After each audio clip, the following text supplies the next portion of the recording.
Bonjour à tous, bienvenue sur ce nouveau webinaire.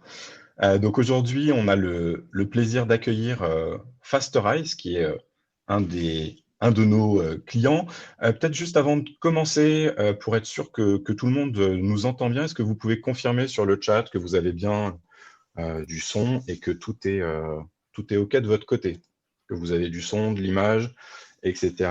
Oui, OK, Oui, ça bien, marche, parfait. ça Eh a ben, l'air de fonctionner. nickel. Bonjour à tous. Ravi du coup de vous accueillir pour ce webinaire.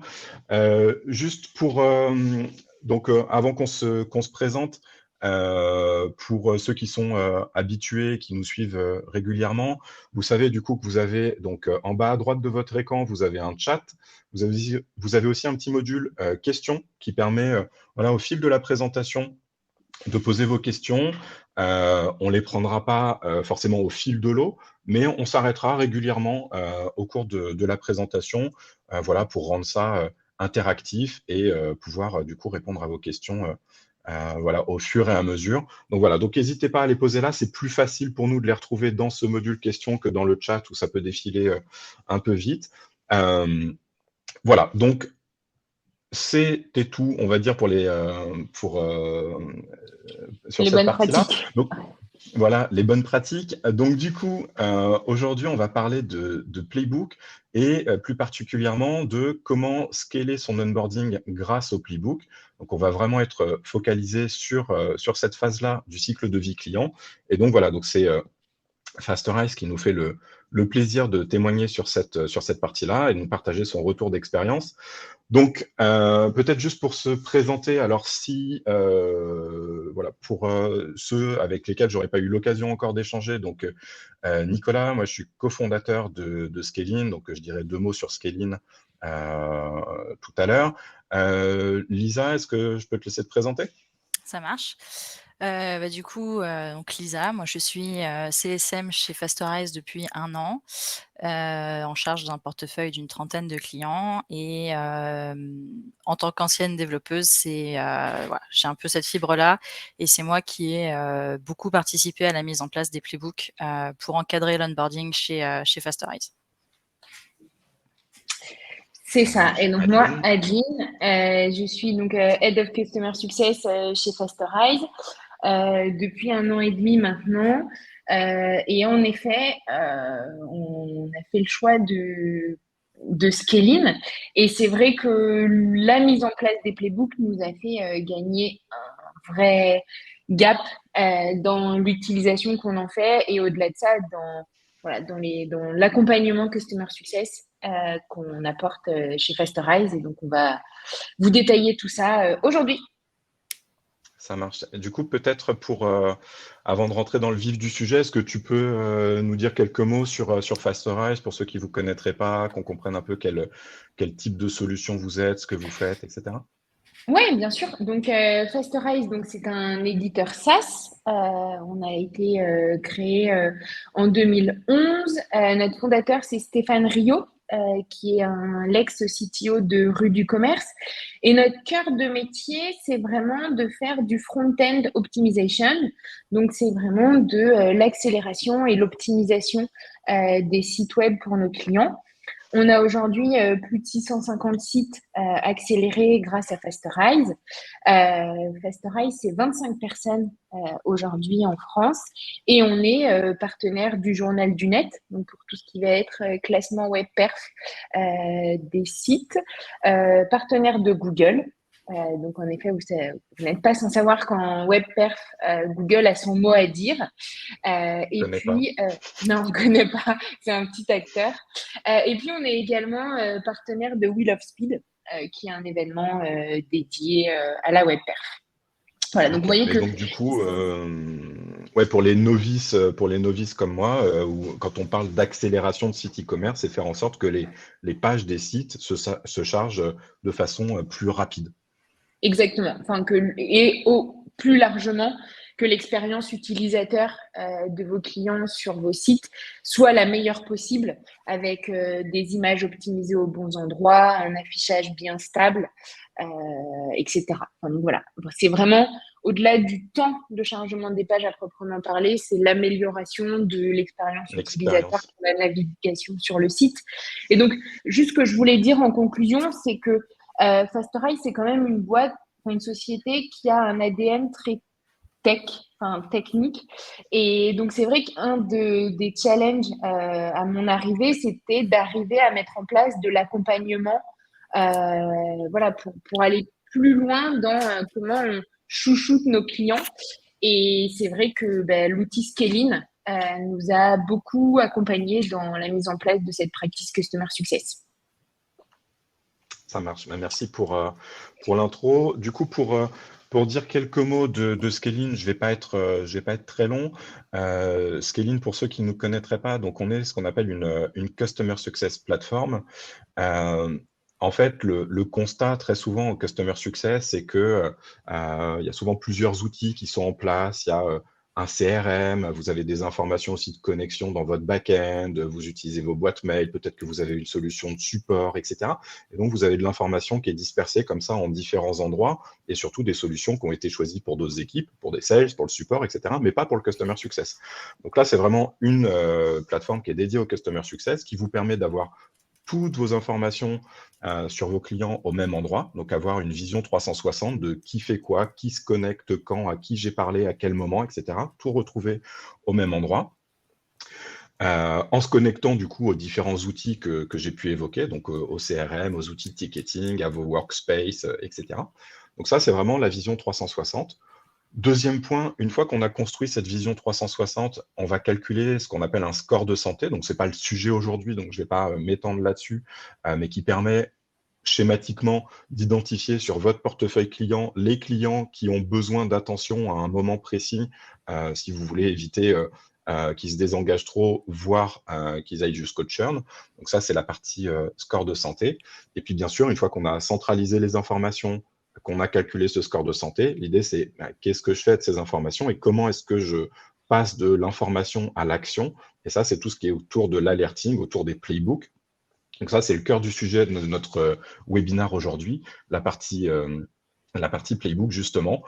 Et donc, pour que ce soit clair pour tout le monde, qu'il n'y ait pas d'ambiguïté sur qu'est-ce que ça veut dire, qu'est-ce que ça ne veut pas dire, on va vous donner, en tout cas, j'allais dire la définition, en tout cas notre définition des playbooks. Un playbook, qu'est-ce que c'est? C'est une série d'actions qui s'exécutent donc selon un processus défini. Ça veut dire quoi? Ça veut dire que schématiquement, j'ai un trigger qui est ma condition de déclenchement.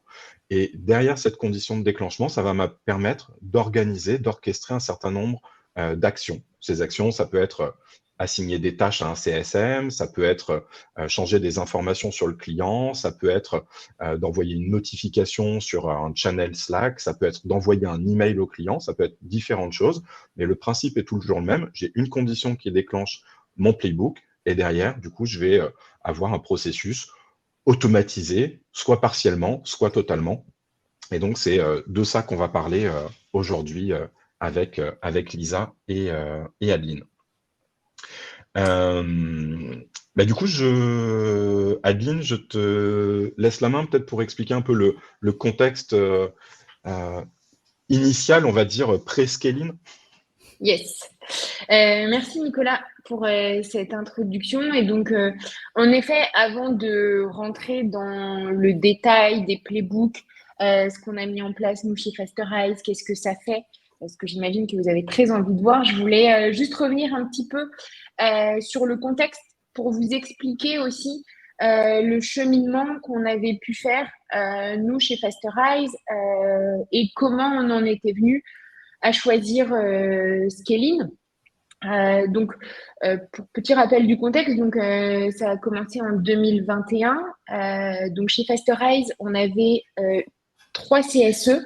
Alors, on a une petite particularité juste avant de commencer. Chez Fastorize, on a des CSE, Customer Success Engineer, qui sont vraiment des experts web performance, qui sont en charge de l'onboarding chez nos clients et qui vont après, durant la vie client, être le référent web performance, qui vont être l'escalade du support, qui vont pouvoir apporter des recommandations web performance quand on va faire des comités de pilotage chez nos clients, avec Lisa notamment, ou en tout cas avec l'équipe CSM.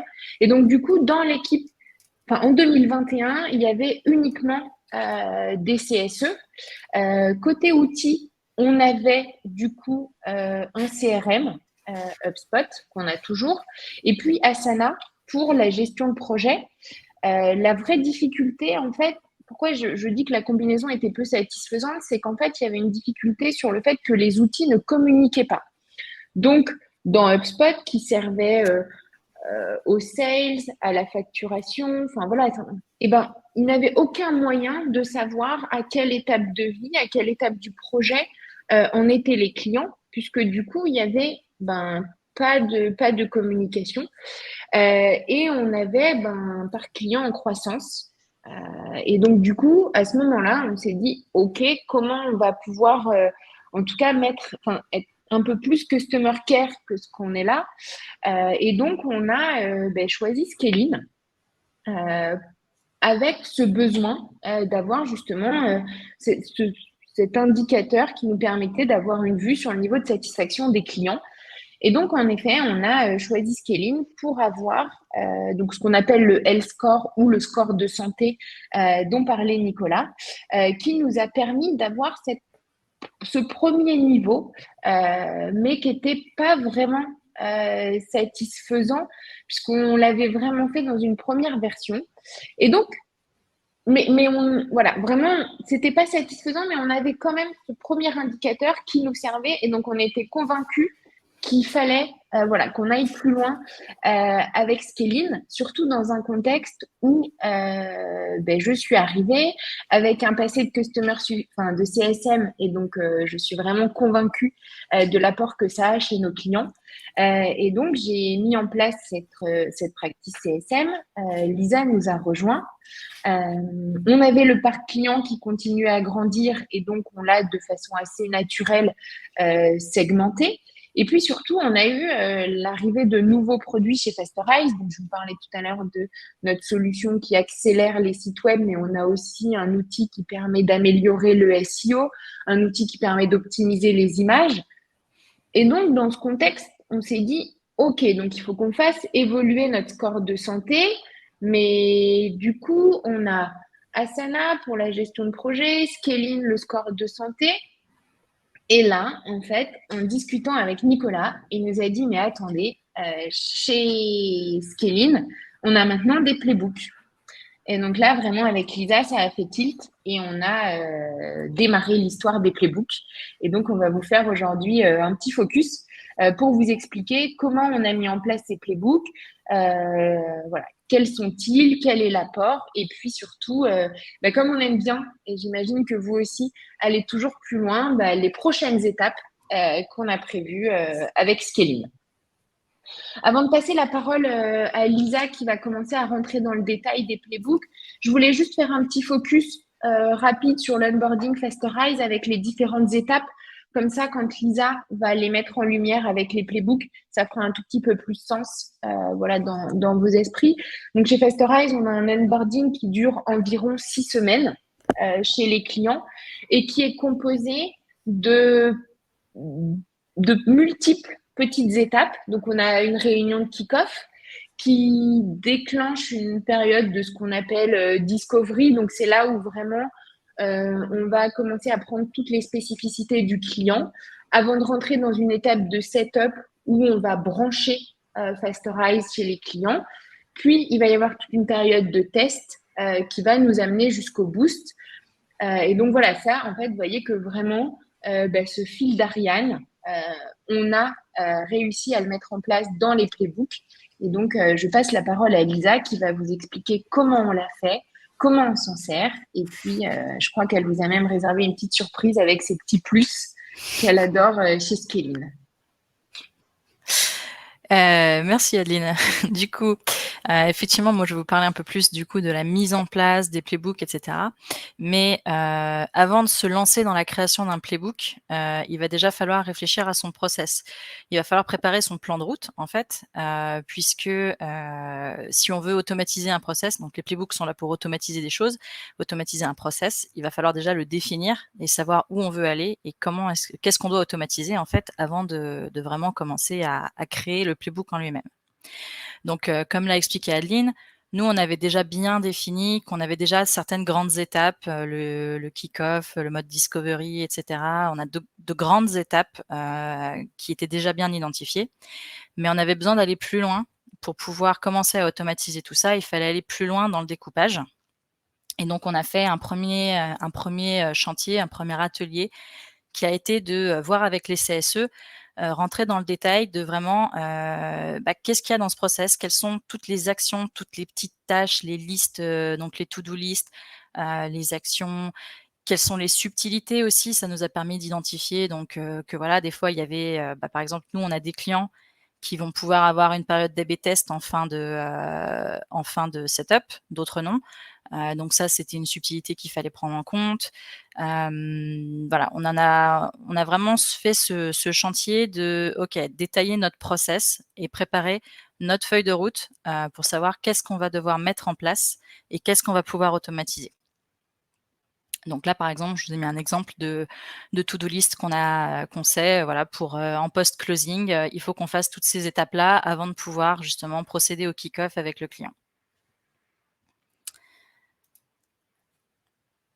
Ensuite, une fois qu'on a cette feuille de route, donc Nicolas le disait, les playbooks, c'est un élément déclencheur, puis une suite d'actions.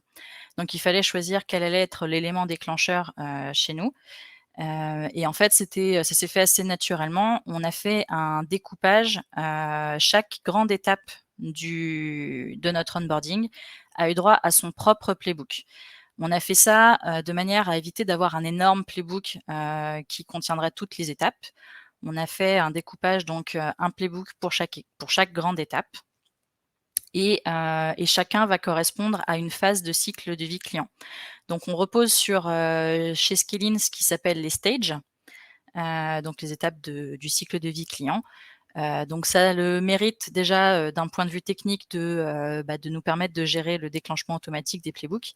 Et ça a aussi le double avantage que du coup, on peut voir facilement la répartition de notre parc client dans les différentes étapes. Très facilement quel client se trouve à quelle étape de son onboarding, et du coup ça peut permettre aussi de répartir la charge entre nos CSE pour répartir les onboarding, etc.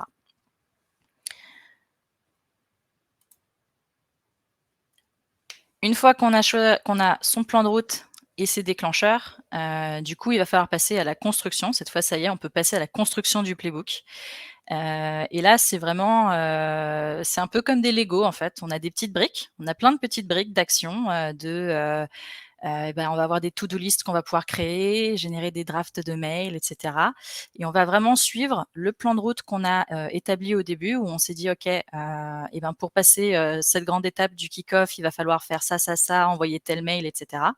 On a notre plan, on va le traduire brique par brique dans le playbook pour avoir un playbook qui sera le reflet du process qu'on est en train d'automatiser.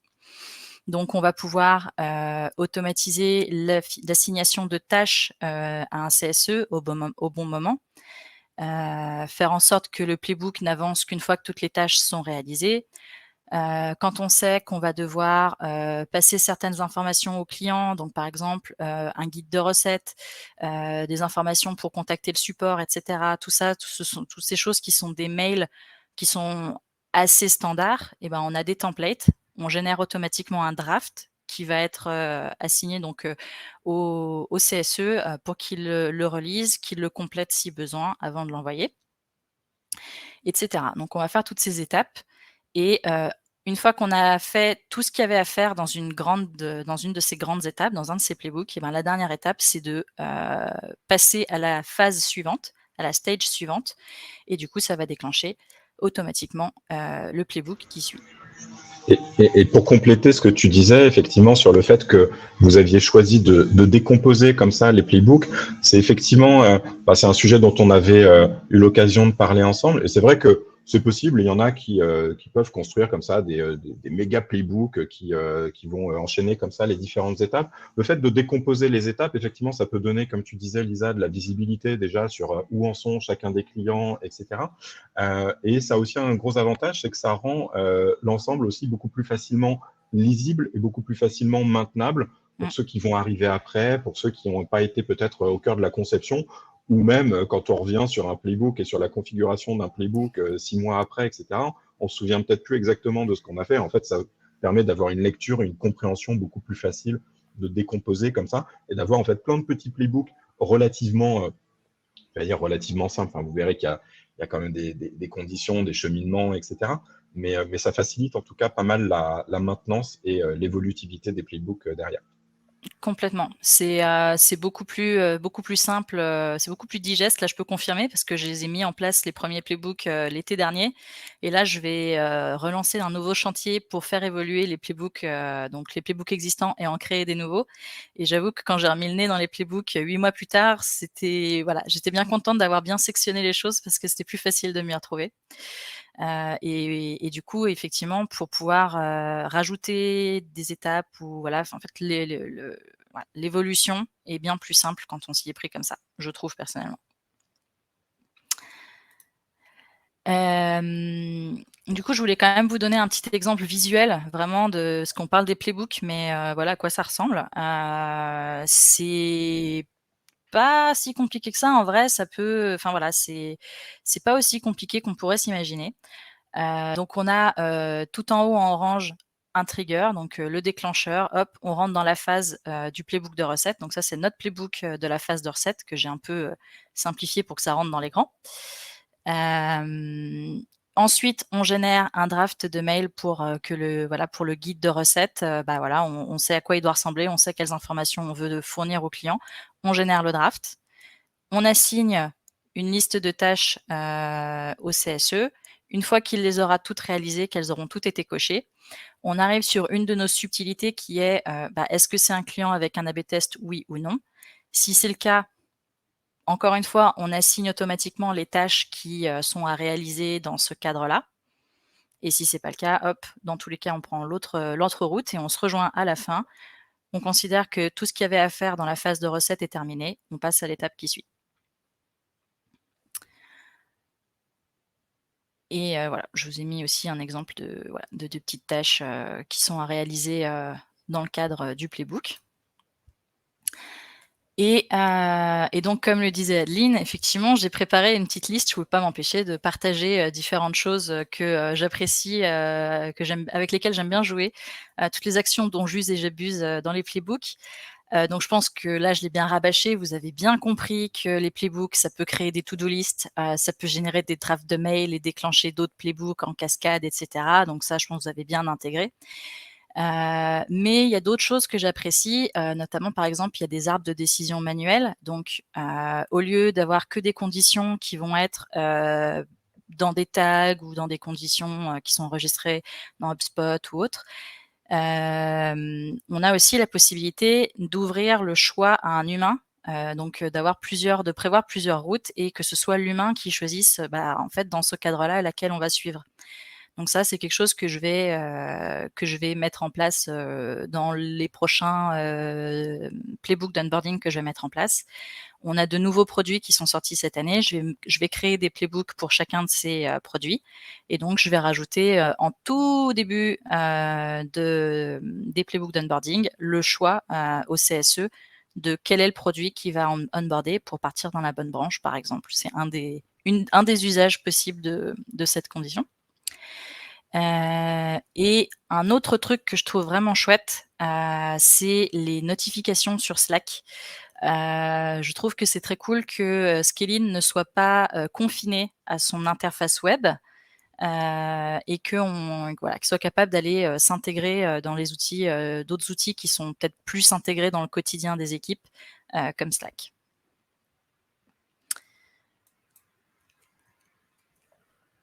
Et du coup, ça pose la question au quotidien, comment est-ce qu'on le gère? Parce que bon, une fois qu'on l'a conçu et qu'il est créé, le playbook, c'est gentil, mais comment est-ce qu'on va interagir avec au quotidien? Comment est-ce qu'on va s'en servir? On peut les suivre, les playbooks, à plusieurs endroits. On peut les suivre directement sur la fiche du client ou dans la page des playbooks. Moi, je recommande vraiment le suivi dans la page My Actions, qui est une des pages de Skillin, dans laquelle on va retrouver toutes les actions qu'on a à mener dans Skillin, et notamment celles qui sont en rapport avec les playbooks. Donc, c'est là qu'on va pouvoir retrouver toutes les tâches qu'on a qui sont à réaliser, qui sont en attente, les décisions qu'on doit arbitrer sur les arbres de décision manuels, par exemple. On va trouver aussi les drafts de mails qu'on doit compléter, revalider, etc. On aurait pu d'ailleurs, vis-à-vis de ça, prendre la décision d'envoyer les mails automatiquement, sans relecture. C'est quelque chose qui est faisable. On a pris la décision de garder la main sur nos mails parce qu'on a toujours des petits trucs qu'on veut modifier par rapport au contexte client, par rapport à différentes choses. Et donc, on garde la main dessus. On a la possibilité directement dans Skillin de les éditer, de les modifier, 2-3 trucs, et puis de les envoyer. C'est important, effectivement, ce que tu dis, c'est-à-dire que parfois, on peut associer dans l'esprit des gens le fait que playbook égale automatisation, égale low touch, égale je gère 500 ou 1000 clients par CSM. C'est pas forcément le cas, c'est-à-dire que, et je pense que ça, c'est une tendance aussi, c'est que probablement qu'il y a quelques années, c'était vrai, et en fait, ça l'est de moins en moins. C'est-à-dire que, on va reparler de ça tout à l'heure, mais le playbook, c'est aussi une façon de suivre finalement, de suivre le guide, d'être sûr de baliser le terrain, d'être sûr de rater aucune étape, etc. Et ça ne veut pas dire effectivement derrière ne pas avoir d'humain. Et ça veut dire que l'humain, on peut le solliciter à un moment justement pour aller personnaliser un mail, parce que son client, même si il y a 90% du mail qui est déjà rédigé, son client, on le connaît, on va pouvoir le personnaliser le contenu du mail, ou effectivement, le côté arbre de décision, des fois, finalement, c'est plus compliqué de chercher à automatiser comment je vais partir sur la branche A ou la branche B, donc on peut toujours le faire, mais des fois, en fait, c'est aussi laissé au jugement, à l'arbitrage du CSM. Et donc voilà, donc c'est important, c'est-à-dire que la partie automatisation, en fait, peut fonctionner aussi dans des contextes où on a quand même une vraie proximité avec ses clients. C'est complètement ça, en fait. On avait des templates de mails qui faisaient déjà 90% du boulot. Du coup, on a décidé d'automatiser tout ça plutôt que chaque CSE, il en ait une version dans un fichier, dans un truc. Il y en a un qui les a sur Drive, l'autre qui les a dans son Notion, etc. On a tout centralisé. Et comme ça, quand il y a des choses à faire évoluer en plus dans le contenu, c'est plus simple et au moins tout le monde en bénéficie tout de suite. Et ça n'empêche qu'ils ont tous la main pour modifier le contenu et le personnaliser. Les 10% qui sont à customiser restent au jugement de l'humain, quoi. À l'appréciation du CSM. Ouais. Ça marche. Tu voulais ajouter quelque chose ou pas, Lisa, Un dernier détail sur, ok. sur le fait que donc je disais qu'il y avait effectivement le fait de pouvoir notifier sur Slack. Et je trouve ça plutôt pratique dans la conduite du changement. Parce qu'effectivement, donc nous, on le voit au quotidien. Moi, j'ai mis en place les playbooks un peu. On a fait du travail de balisage du process avec les CSE, mais la mise en place des playbooks, c'est moi qui l'ai réalisé. Mais derrière, c'est eux qui s'en servent. Et pour eux, c'est un peu un changement de quotidien, puisque effectivement maintenant, il faut qu'ils prennent l'habitude d'aller sur Skillin, sur la page My Actions, suivre leurs tâches, suivre l'évolution, donc voir les mails qu'ils doivent valider, etc. Et c'est facile pour eux d'oublier, d'oublier un truc, de pas aller voir parce que c'est pas encore inscrit dans leur quotidien. Et du coup, le fait d'avoir des notifications sur Slack, ça permet de se raccrocher à un outil. Les rappeler à l'ordre. Les rappeler à l'ordre, mais aussi juste de s'intégrer dans un outil, sans parler de faire la police, juste s'intégrer dans un outil qui est déjà dans leur quotidien et Oui, qui va être, voilà.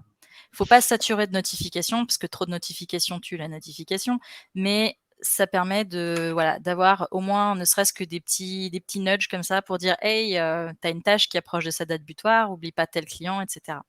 Et je pense que ça fait le lien avec, on a 3 questions, Ouais. mais notamment avec la question de Steven, qui demande pour la gestion de projet à plusieurs, est-ce que les CSE cochent leur to-do dans l'outil ou est-ce que c'est le rôle du CSM? Donc, laquelle de vous deux veut répondre sur ça? Euh, Bah, en fait,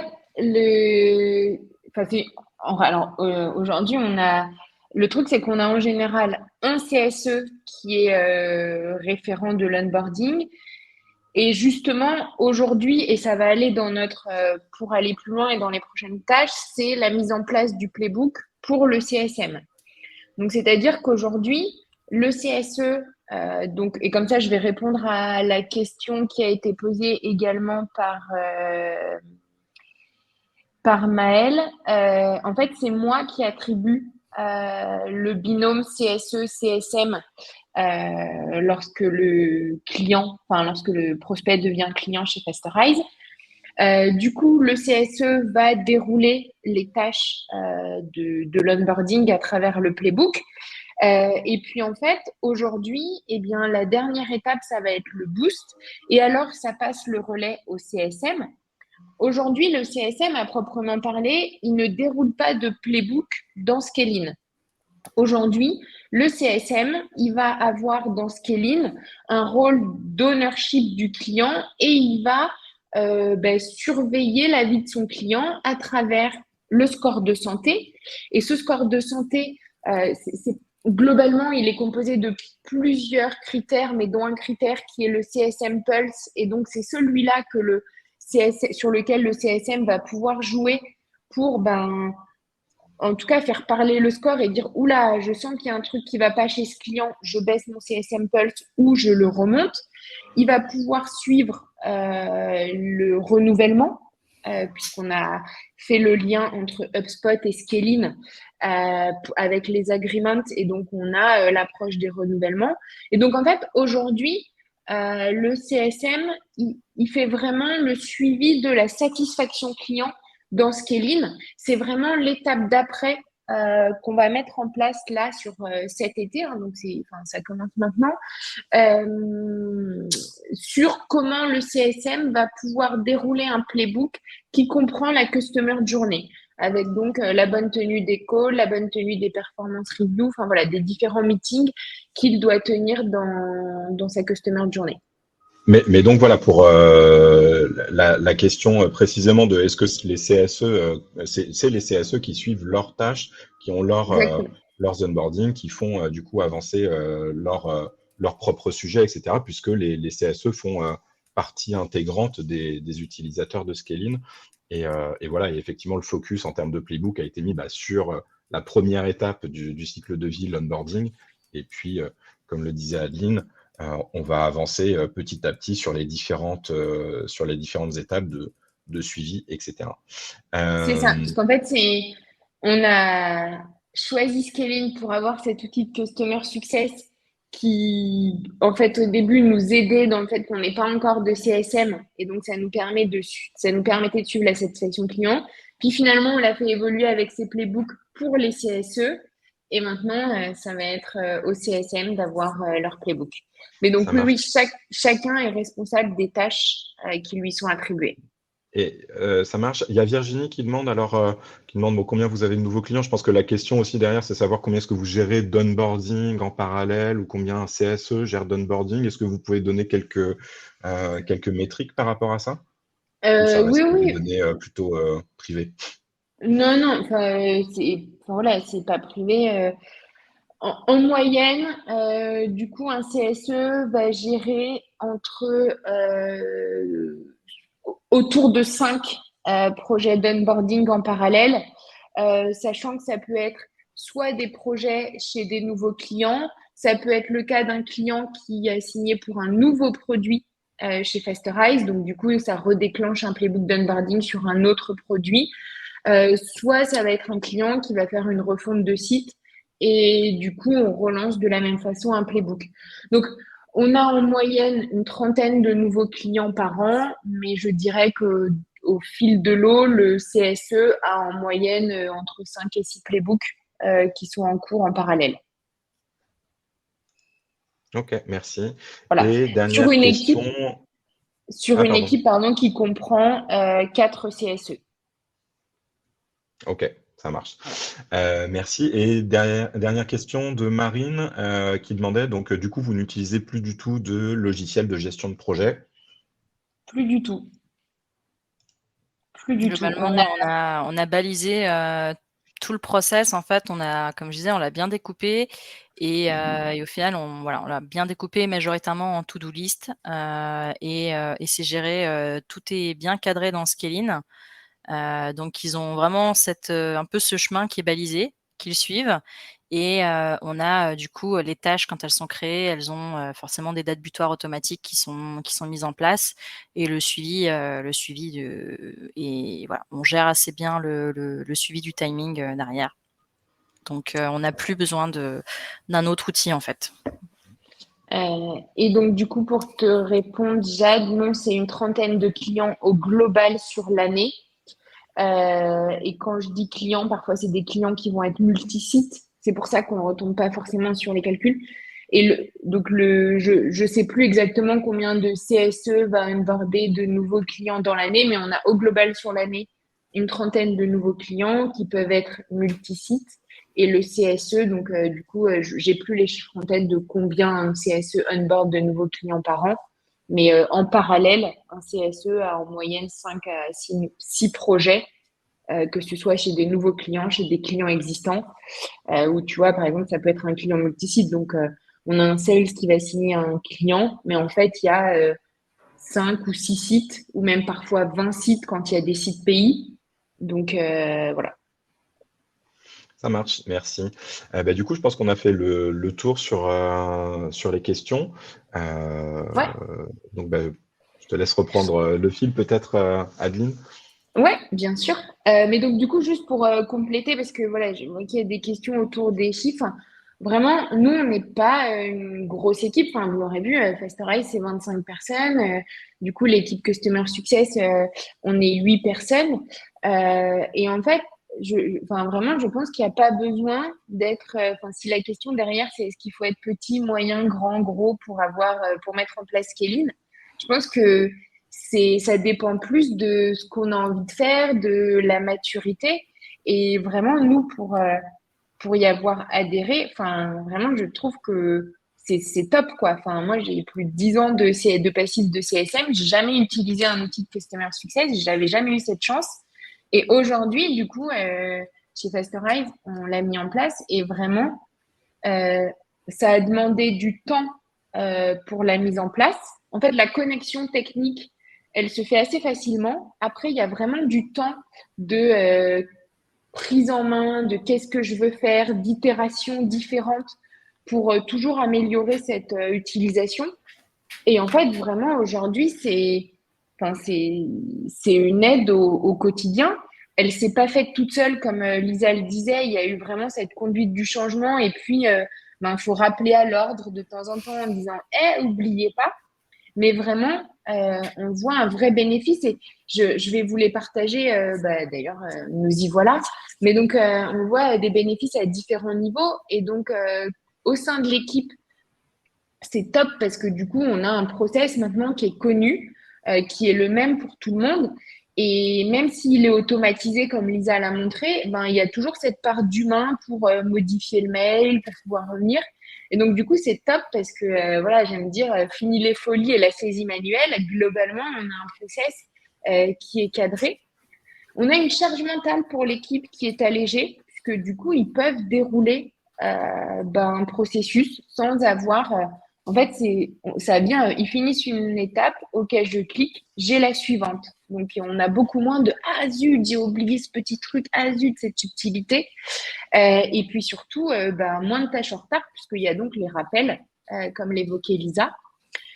L'onboarding d'un nouveau membre dans l'équipe est plus simple parce qu'on a aussi toutes les informations qui sont centralisées dans Scalin. Et puis pour moi, en tant que manager, j'ai aussi cette gestion de l'équipe et du parc client qui est centralisée et donc un reporting qui est simplifié. Et puis du coup, les bénéfices, pour nous, c'est sympa, mais pour les clients, qu'est-ce que ça donne? Parce qu'on est quand même tourné client. Eh ben, c'est un respect de la promesse qui est faite en avant-vente sur les délais d'onboarding. Donc, avant, globalement, en avant-vente, les sales montraient le schéma d'onboarding que je vous ai présenté. Bon, puis derrière, on suivait ça enfin voilà, avec les outils qu'on avait, donc Asana, mais pas vraiment. Aujourd'hui, ça déclenche un playbook. Et on sait qu'on a des petites relances si on est en retard. Donc c'est vraiment, ça colle à la réalité de ce qu'on vend. Et du coup, ça apporte un vrai niveau de satisfaction client qu'on a mesuré. Alors quand je dis mesuré et réussi à stabiliser, là je fais référence au score de santé. On a eu un peu d'ajustement au début pour trouver et ajuster les bons niveaux de pourcentage dans les critères. Et aujourd'hui, on voit que vraiment, ça y est, il est stabilisé. Et parfois, on a un incident, un truc, et direct, on voit qu'il y a un petit sujet sur le health score qu'on suit qu'on suit de façon hebdomadaire. Et l'autre bénéfice que je voulais vous partager, c'est que en fait, on s'est rendu compte qu'on a divisé notre churn par 2.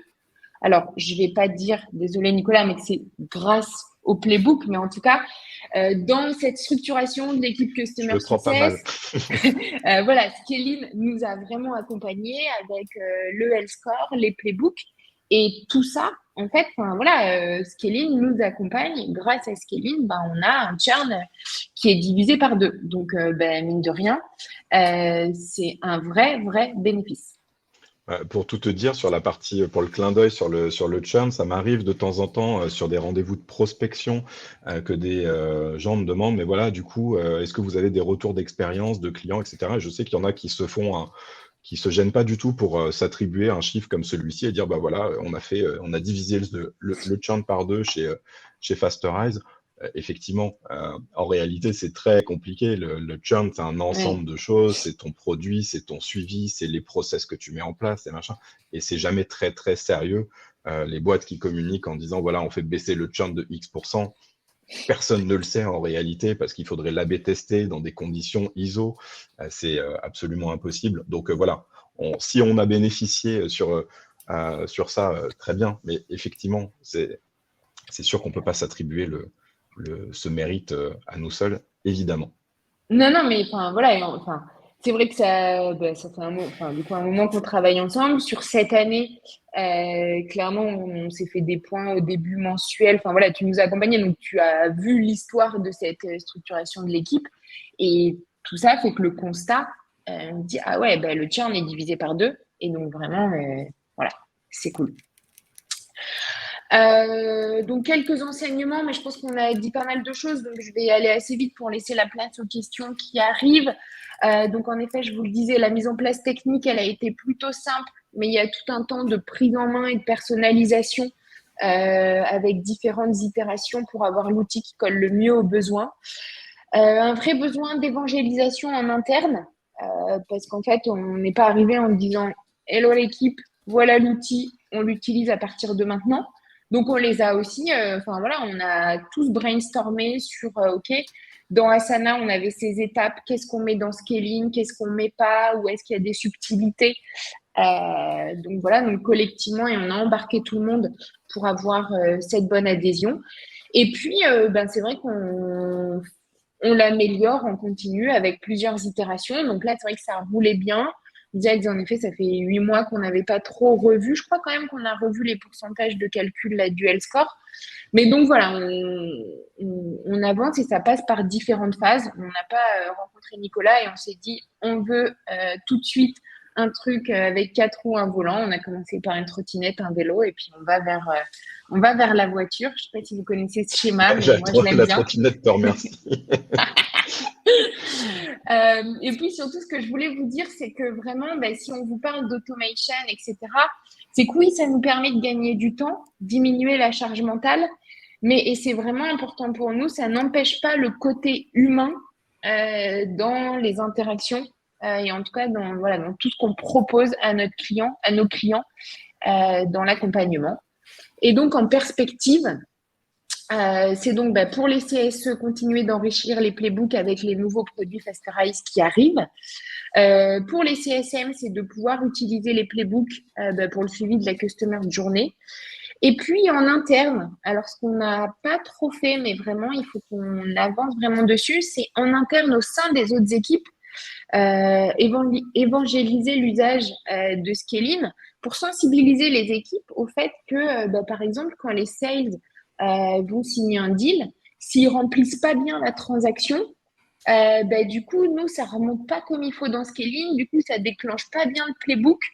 Donc voilà, c'est arrivé à embarquer Scaling plus largement qu'au sein de l'équipe Customer Success. Eh ben, Voilà. merci pour ce partage, Adeline.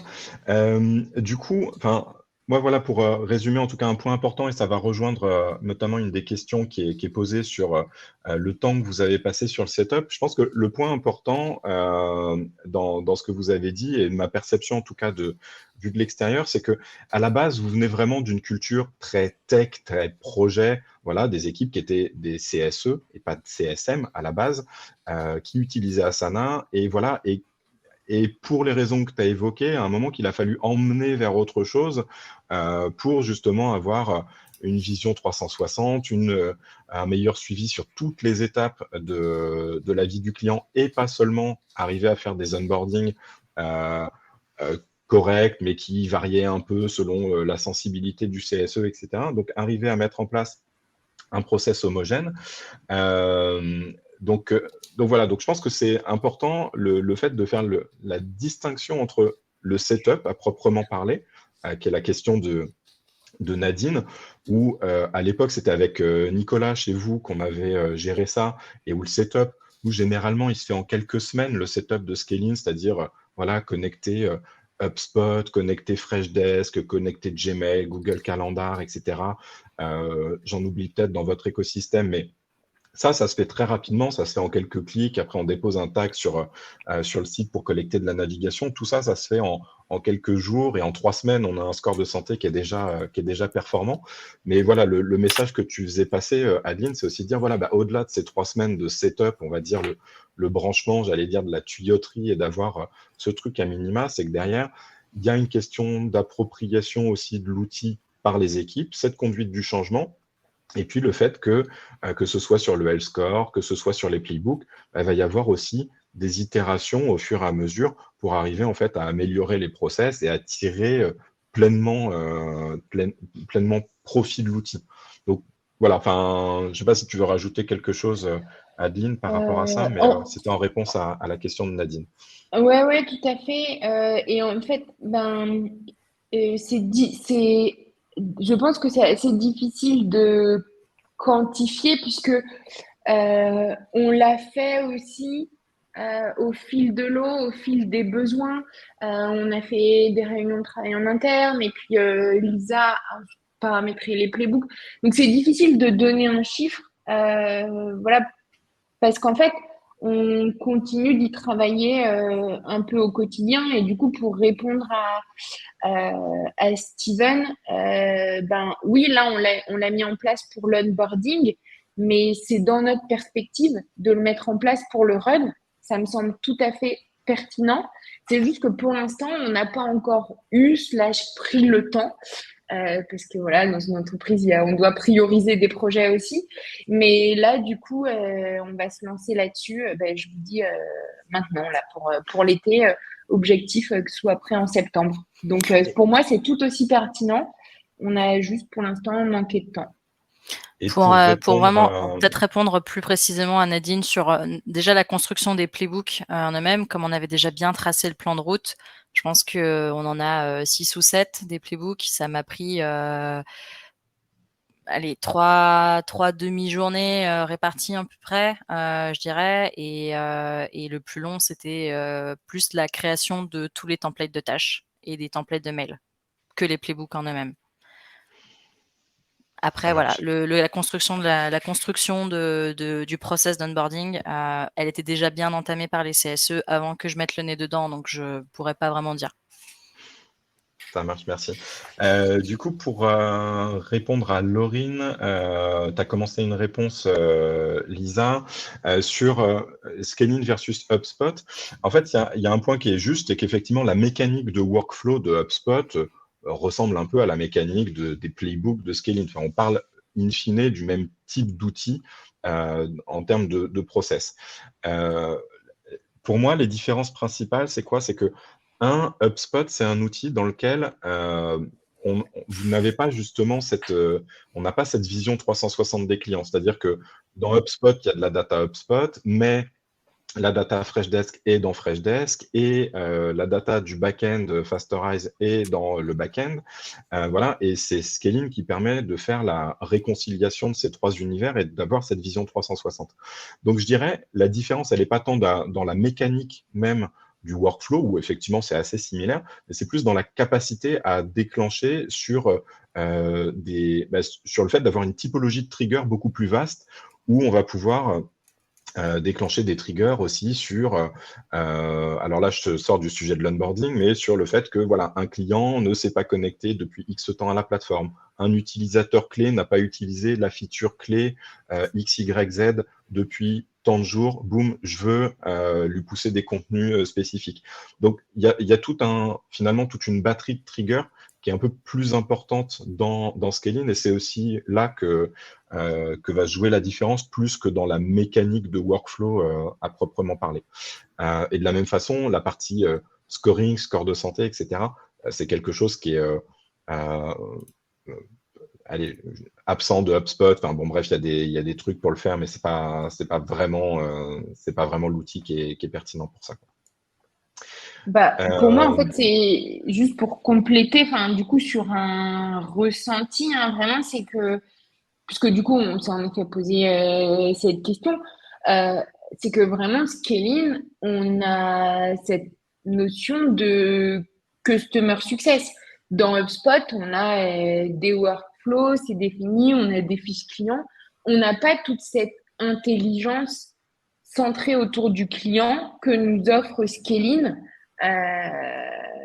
qui permet d'avoir cette vue à 360 du client et d'avoir aussi cet indicateur de santé, etc. Donc, je dirais qu'il y a vraiment, enfin, Scaling apporte toute cette brique customer success, intelligence autour du customer success qu'on n'a pas du tout dans HubSpot.